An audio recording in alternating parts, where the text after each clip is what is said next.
오늘은 로마서 7장 14절에서 25절 말씀을 함께 살펴보려고 합니다. 오늘 본문을 보시면 우리 안에 하나님의 법을 지키려는 그 마음과 제 법을 따르려는 그 마음이 서로 싸우고 있음을 소개하고 있습니다. 성도 여러분, 우리 모두는 이 세상을 살아가면서 내 생각과 달리 가끔 엉뚱한 행동을 하거나 유혹을 이기지 못했을 때 이런 생각을 해보신 적이 있으실 것 같습니다. 아니, 내가 제정신이 아니었나 봐. 내가 그때 왜 그렇게 행동을 했을까?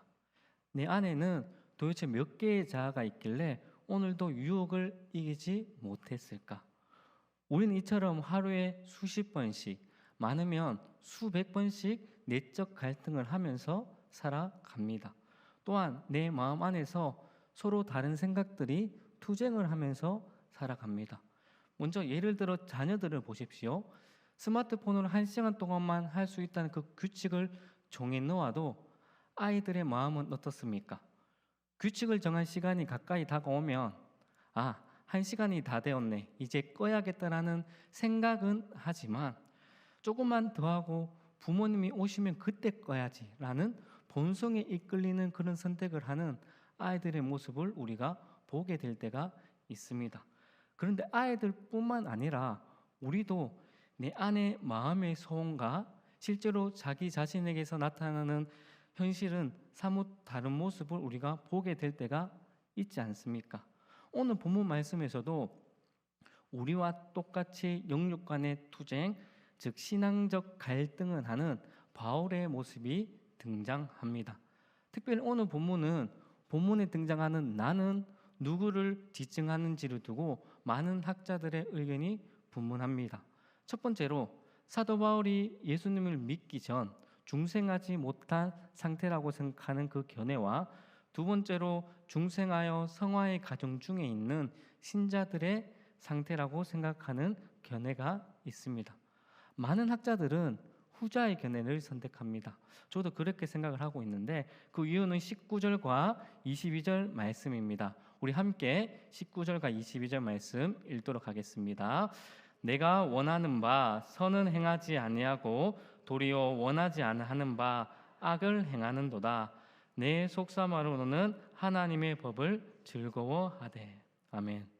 과연 하나님의 믿지 않는 사람이 하나님의 율법을 사랑하고 하나님의 법을 즐거워할 수 있을까요?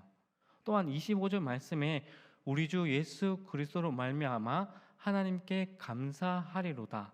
이 바울의 감사 찬양은 구원받은 성도가 내적 갈등 중에 그리스도로 말미암아 죄로부터 해방받은 사실을 깨닫고 드리는 그런 찬양 아닙니까? 즉 오늘 본문은 예수 믿는 사람들의 성화 과정에서의 내적인 갈등을 묘사하고 있는 본문입니다. 오늘은 그래서 성도 여러분과 저는 후자의 견해를 바탕으로 함께 본문을 읽어 나가려고 합니다. 오늘 본문은 바울이 지금까지 써내려왔던 그런 문체와는 다르게 1인칭 동사와 현재 시제를 사용하면서 나의 삶의 실제는 이렇다. 나는 이런 사람이다 라고 고백하고 있습니다. 그렇다면 바울은 지금 자신이 어떤 존재라고 지금 고백하고 있습니까? 14절 말씀입니다. 14절 함께 읽겠습니다. 우리가 율법은 신령한 줄 알거니와 나는 육신에 속하여 제 아래에 팔렸도다. 아멘. 율법이 곧 신령하다는 것은 하나님의 말씀으로서 거룩하고 어렵고 선하다는 뜻입니다. 그런데 문제는 무엇입니까? 내가 죄인이다라는 사실입니다. 사도 바울은 이렇게 절구하고 있습니다. 나는 육신에 속하여 제 아래에 팔렸도다. 여기에 팔렸도다는 원어로 보면 전쟁의 포로들이나 노예들을 파는 것을 나타내는 의미인데, 즉 팔린 노예가 그 주인의 지배와 명령 아래에서 벗어날 수 없는 상태를 의미하고 있습니다. 그러니까 제 아래에 팔린 자들은 누구나 제 지배와 명령 아래에서 벗어날 수 없는 처지가 된다는 것입니다.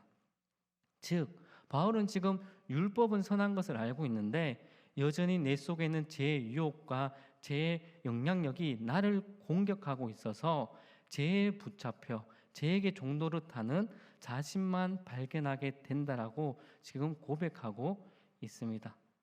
이렇게 봤을 때 우리는 바울과 같은 이런 대사조조차도 예수님을 믿고도 거듭남을 경험했어도 영적 어려움을 겪는구나, 죄에 무능한 자신을 발견하고 낙심하며 괴로워하는구나 하는 것을 깨닫게 되지 않습니까?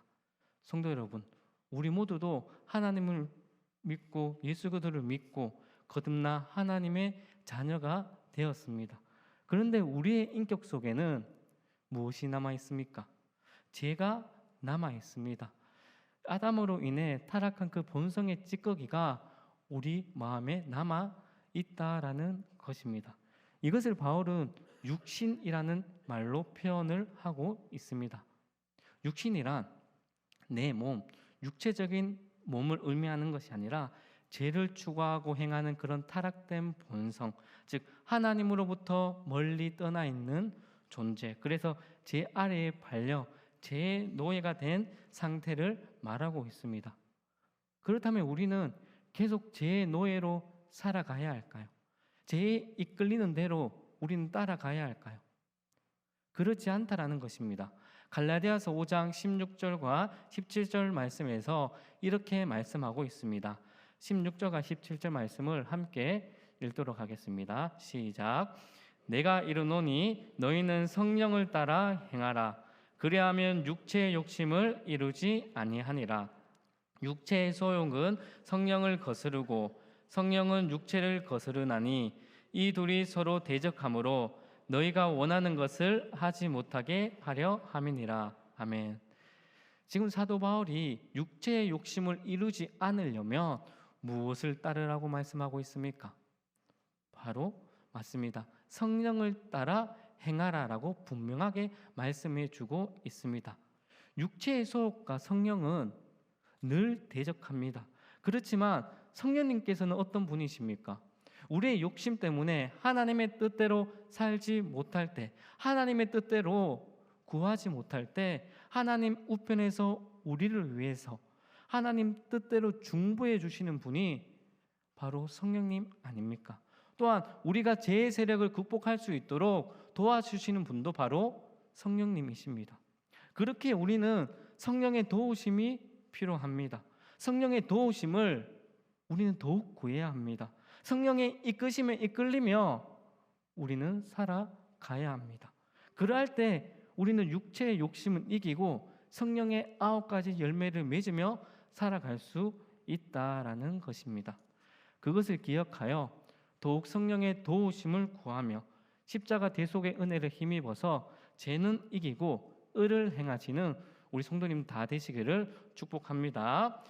이어서 오늘 본문을 보시면 그렇게 육신에 속하여 죄에 팔린 존재란 어떤 존재인지 어떤 상황인지 15절과 16절 말씀에 나오고 있습니다. 내가 행하는 것을 내가 알지 못하노니 곧 내가 원하는 것은 행하지 아니하고 도리어 미워하는 것을 행함이라. 만일 내가 원하지 아니하는 그것을 행하면 내가 이로써 율법이 선한 것을 시인하노니. 아멘. 성도 여러분, 우리는 하나님의 형상으로 지어진 존재입니다. 하지만 아담의 죄가 들어와서 또 하나의 성품이 만들어지지 않았습니까? 그 성품인 죄성은 슬그머니 우리 마음에 들어와서 하나님을 밀어내고 스스로 왕이 되려고 하는 모습을 우리가 보게 됩니다. 즉 하나님이 내 삶의 주인이 아니라 내가 주인이 되려고 한다는 것입니다. 이처럼 단 하나의 죄가 우리 마음에 들어와서 여러 가지 악의 현상들을 만들어낸다라는 것입니다. 마치 코로나 바이러스나 독감이 우리 몸에 들어오면 어떻습니까? 열도 나고 또 근육통도 있고 또 목도 아프고 또 힘도 없지 않습니까? 이처럼 딱 하나의 바이러스가 들어왔을 뿐인데 얼마나 많은 증상들이 우리를 힘들게 하지 않았습니까? 이처럼 우리의 양심은 늘 선한 행동을 하려고 하고 그리스도의 한계를 드러내려고 하고 있는데 죄로 인해서 유혹에 굴복하고 또한 남을 시기 질투하는 때가 많이 있는 것처럼 그런 여러 가지 악의 형상들을 만들어 낸다라는 것입니다. 쉽게 말하자면 내가 행하는 행위의 주체와 내가 의지하는 그 의지의 주체가 서로 내 안에서 항상 대립하고 있다라는 것입니다. 즉 성과 악이 서로 싸우고 대립하고 있다라는 거죠. 그래서 바울은 하나님의 뜻을 알면서도 그 뜻을 행하지 못하고 도리어 미워하는 죄를 행하는 자신의 신앙의 모순을 지금 발견하고 있다라는 것입니다. 성도 여러분께서 가장 잘 아시는 다윗은 어떻습니까? 다윗은 형들과 달리 외모는 그닥 뛰어나지 않았고 양을 치던 인물이었지 않습니까? 그런데 하나님께서는 사도행전 13장 22절 말씀에서 이렇게 말씀하십니다. 패하시고 다윗을 왕으로 세우시고 증언하여 이르시되 내가 이새의 아들 다윗을 만나니 내 마음에 맞는 사람이라 내 뜻을 다 이루리라 하시더니 아멘. 다윗은 외모도 뛰어나지 않았고 양이나 치던 자였는데 하나님께서는 사울을 패하시고 이 다윗을 왕으로 세울 만큼 다윗을 굉장히 마음에 들어 하셨습니다. 그 이유가 무엇입니까? 바로 다윗은 하나님 마음에 합한 자였기 때문입니다. 하나님 마음에 합하다. 어떤 의미를 가지고 있습니까? 그 마음의 중심이 바로 나 자신의 중심이 아니라 하나님을 모시고 하나님의 마음으로 사람들을 대하고 하나님의 주권을 인정하는 삶이 바로 하나님 마음에 합한 사람 아닙니까? 그런데 성경 말씀을 보시면 평생 다윗이 하나님 마음에 합한 행동을 했을까요? 아닙니다. 다윗도 바울처럼 그 행동이 하나님의 뜻이 아닌 것이라는 것을 알면서도 그럼에도 불구하고 다윗은 인구 조사를 할 뿐만 아니라 우리아의 아내를 범하고 우리아를 격렬한 전투의 최전선으로 보내서 살해하지 않습니까? 그렇다면 다윗은 하나님의 마음에 합한 자였는데 왜 그런 마음이 들었을까요? 왜 그런 행동을 했을까요? 그 이유는 이 다윗의 마음에도 마치 바이러스처럼 죄가 마음에 있었기 때문입니다. 그래서 바울은 죄 때문에 나는 원하는 선을 행하지 못하고 원하지 않는 악을 행한다라고 지금 말씀해주고 있는 것입니다. 여러분, 우리도 바울처럼 우리도 다윗처럼 이런 마음인 적이 있으실 때가 있지 않으셨습니까? 하나님의 자녀답게 살아야지. 말씀대로 남을 사랑하고 시기 질투하지 말고 정말 하나님의 말씀대로 살아야지. 이렇게 하루하루 다짐하지만 며칠이 지나면 작심삼일처럼 금세 하나님의 말씀을 어길 때가 너무나도 많지 않습니까? 그럴 때마다 나는 하나님의 자녀인데 왜 이럴까? 이렇게 생각하고 고민하고 낙심할 때가 있지 않습니까? 그런데 그것은 우리 안에 죄가 있기 때문입니다. 옛사람의 본성이 남아있기 때문에 오늘 본문의 바울처럼 나는 하나님의 말씀대로 살아가고 싶은데 악을 행하는 그런 영적인 전투, 영적인 전쟁을 우리 마음속에도 하고 있다라는 것입니다. 그런데 한번 잘 생각해 보시기 바랍니다. 이런 영적 전쟁, 이런 영적 싸움 참 감사하지 않습니까? 왜 감사합니까? 그 이유는 우리의 마음속에 신앙의 갈등, 투쟁이 있다라는 것은 우리에게 무엇이 들어왔기 때문입니까? 바로 신앙이 우리 마음속에 들어왔기 때문입니다. 예수님께서 우리 마음속에 들어오셨다라는 것입니다. 성령님께서 우리 마음에 거하시고 계시다라는 것입니다.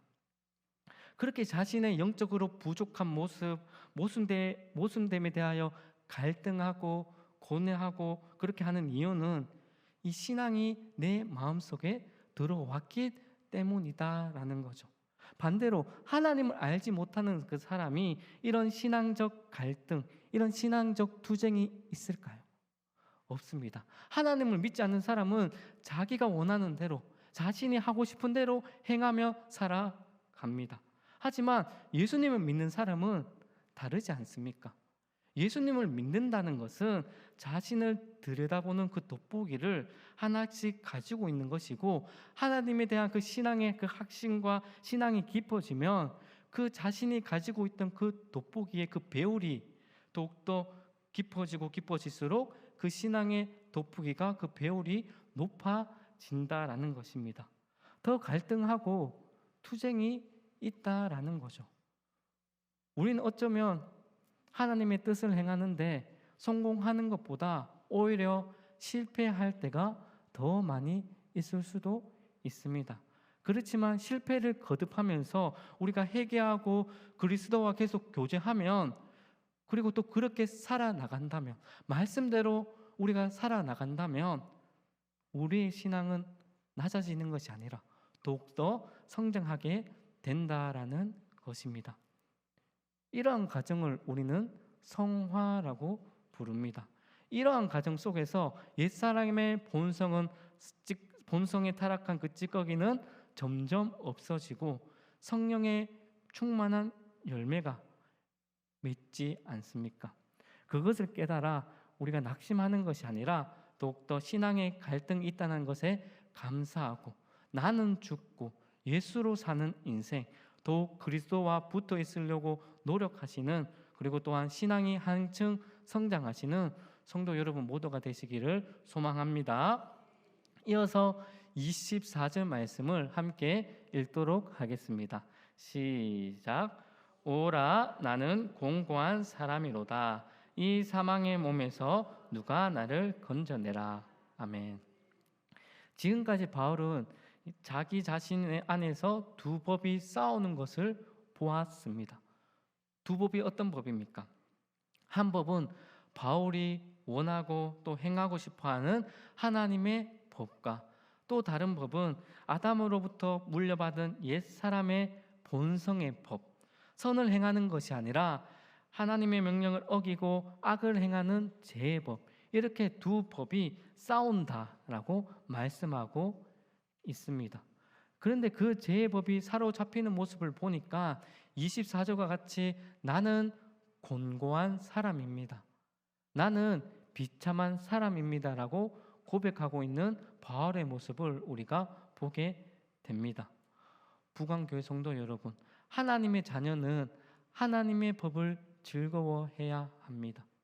우리가 선으로 악을 이길 수 있는 방법은 하나님의 말씀을 즐거워해야 한다라는 것입니다. 시편 기자는 시편 119편 92절 말씀에서 이렇게 말씀합니다. 주의 법이 나의 즐거움이 되지 아니하였다면 내가 내 고난 중에 멸망하였으리이다. 아멘. 바꿔 말하면 어떻게 됩니까? 주의 법이 나의 즐거움이 되면 우리는 어떠한 고난 속에서도 이길 수 있고 멸망하지 않는다라고 우리에게 분명하게 말씀해 주고 있습니다. 죄의 법을 우리가 넘어지는 것이 아니라 능히 이길 수 있다라는 것입니다. 그렇게 우리가 탄식의 고백만 하는 것이 아니라 주님의 말씀을 항상 즐거워함으로 죄의 법을 능히 이기시는 우리 성도님 되시기를 축복합니다.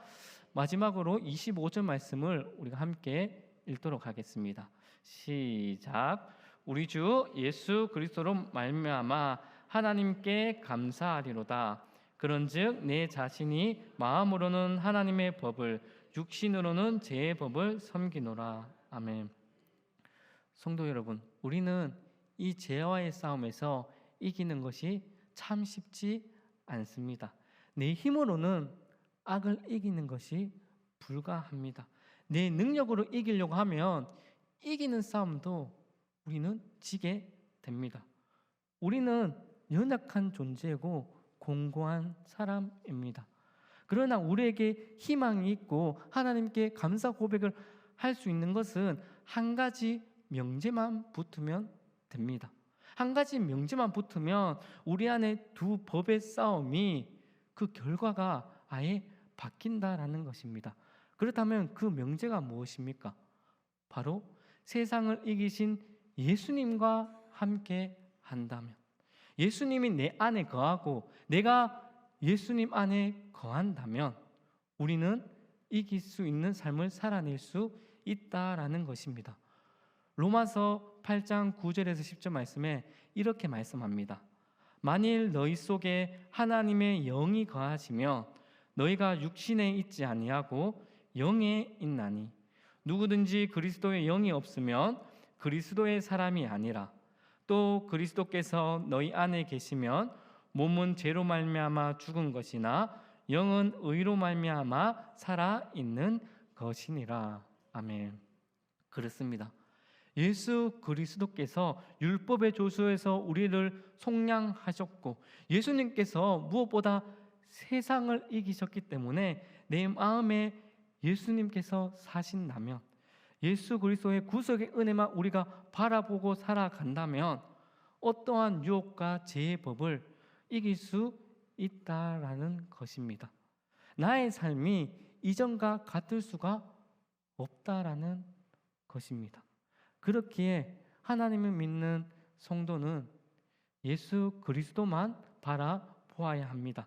예수 그리스도의 은혜로만 우리는 살아가야 합니다. 또한 성령님의 도우심을 갈급하고 구하며 살아가야 합니다. 그러할 때 하나님께 감사 고백이 저절로 터져 나온다라는 것입니다. 오늘 말씀을 기억하심으로써 더욱 예수님만을 전적으로 의지하시고 또 신뢰하시고 또한 성령님의 도우심을 구하시며 또한 나의 왕 되시고 생명 되시는 주님만을 바라보심으로 두 개의 법이 내 마음에 있지만 죄의 법을 능히 이기시고 하나님만을 붙잡으시고 능히 이 세상의 죄의 법을 이기시며 살아가시는 우리 부강의 온 성도 여러분 되시기를 축복합니다. 아멘.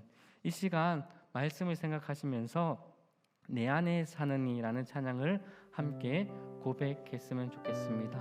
우리 이 시간 오늘 말씀을 기억하시면서 함께 찬양 올려드리기를 원합니다. 내 안에 사는 이, 내 안에 사는 이 예수 그리스도니 나의 죽음도 나의 죽음도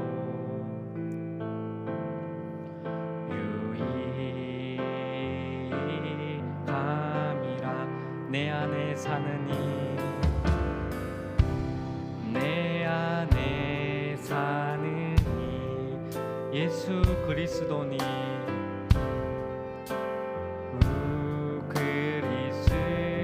그리스도니 나의 죽음도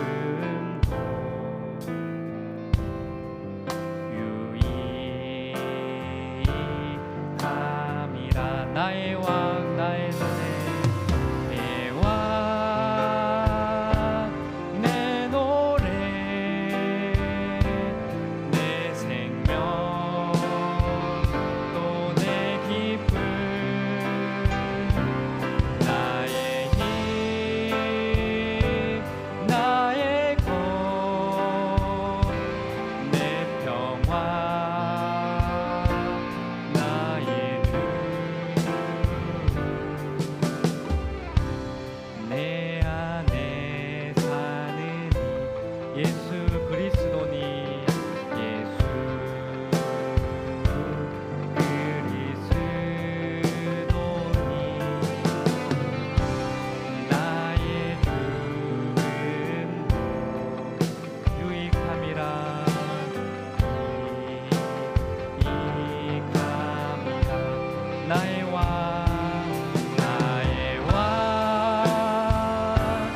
내 노래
나의 죽음도 유익함이라.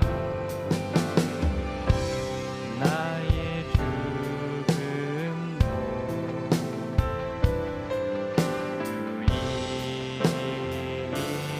유익함이라.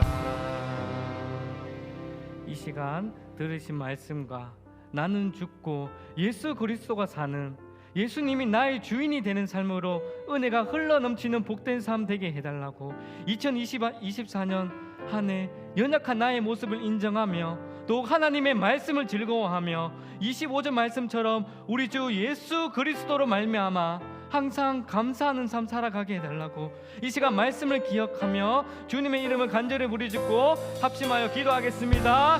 주여 하나버지, 오늘도 말씀을 통하여서 깨닫게 해주신 이신 하나님 참 감사합니다. 우리도 바울처럼 다윗처럼 내 안에서 충만한 그 제법에 이끄는 뿐만 아니라 육신에 속하여 하나님께서 기뻐하시는 행동을 하는 것이 아니라 본성에 이끌려 하나님께서 기뻐하시는 행동들을 할 때가 너무나도 많습니다.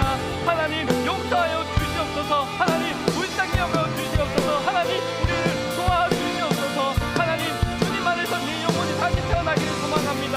예수로 함께 죽고 예수로 사는 인생 되게 하여 주시옵소서. 내 모습 속에 나의 약함만 보여지는 것이 아니라 예수의 흔적이 보이게 하여 주시옵소서. 부활의 생명을 바라보며 새로운 삶이 열리는 기뻐하며 주님의 십자가를 바라보며 그 피 흘리신 십자가를 함께 지고 가는 모두가 되게 하여 주시옵소서. 이 약한 시대를 살아가면서 내 자신을 신뢰했다가 넘어지고 낭망하고 실망하고 넘어진 우리 성도님 심령 속에 하나님 찾아가시어서 도와주시고 성령님께서 마음의 영을 만져주시기를 원합니다. 그래서 오늘 말씀처럼 오라 나는 공고한 사람이로다. 하나님의 은혜가 필요한 사람입니다. 하나님 살려주시기를 원합니다. 저를 불쌍히 여겨주시기를 바랍니다 라는 고백을 통해서 내가 주인된 삶이 아니라 하나님이 주인된 삶을 살아갈 수 있도록 하나님 은혜를 붙잡아 주시옵소서. 하나님 이 시간 무릎으로 주님께 기도로 나아갑니다. 무너졌던 신앙, 나 홀로 서 있었던 신앙, 하나님 찬양을 통해 말씀을 통해 기도를 통해 회복케 하여 주시옵소서. 주님 나를 세워 주시옵소서. 주님 나를 사용하여 주시옵소서. 하나님의 그 사랑의 맥이 다시 잡히는 태어나게 될 수 있도록 하나님 은혜를 붙잡아 주시옵소서. 사랑의 하나님, 우리의 아버지 되시는 하나님 참 감사합니다. 오늘 이 시간에도 주님의 전으로 불러주시고 말씀의 자리, 은혜의 자리, 기도의 자리로 불러주심에 참 감사합니다. 오늘 우리에게 주신 말씀을 통하여 우리가 먼저 깨닫게 하여 주시옵소서. 이 시대 살아갈 때 제가 이끄는 대로 살아가는 것이 아니라 성령의 충만함을 구하고 성령의 도우심을 갈급하며 성령의 이끄심에 이끌려 살아가게 하여 주시옵소서. 그래서 육체의 욕심을 능히 이기고 의를 행하는 삶 살게 하여 주시옵소서. 하나님 2024년 나는 죽고 예수로 사는 인생 되기를 원합니다. 내가 드러나는 것이 아니라 하나님이 드러나는, 하나님의 영광만 드러나는 삶 살아가기를 원합니다. 한 해 세상을 이기신 예수님과 함께함으로 승리의 삶, 믿음의 삶 살아갈 수 있도록 하나님 은혜를 더하여 주시옵소서. 내 모습 속에 내가 보이는 것이 아니라 예수님의 흔적이 보이기를 원합니다. 내 모습 속에 나를 피 흘리신 십자가의 보혈의 그 사랑이 드러나기를 원합니다. 예수님의 사랑, 하나님의 사랑의 맥이 다시 회복되고 하나님의 그 사랑의 맥이 다시 잡히는 시간 되게 하여 주시옵소서. 하나님 감사드리오며 예수님의 이름으로 기도드립니다. 아멘. 주 예수 그리스도의 크신 은혜와 하나님의 한없는 사랑과 성령의 교통하심이 오늘 주시는 말씀을 듣고 여전히 내 속에 거하는 죄의 법과 육신의 소욕은 멀리하고 성령의 도우심과 또 말씀의 능력과 생명 되신 예수 그리스도로 말미암아 승리하는 삶으로 다윗과 같이 하나님의 마음이 합한 자로 살아가겠습니다. 믿음으로 결단하는 우리 성도들의 머리 위에와 성도들의 삶의 모든 현장과 주님의 몸된 교회 위에 영원토록 충만히 있을지어다. 아멘.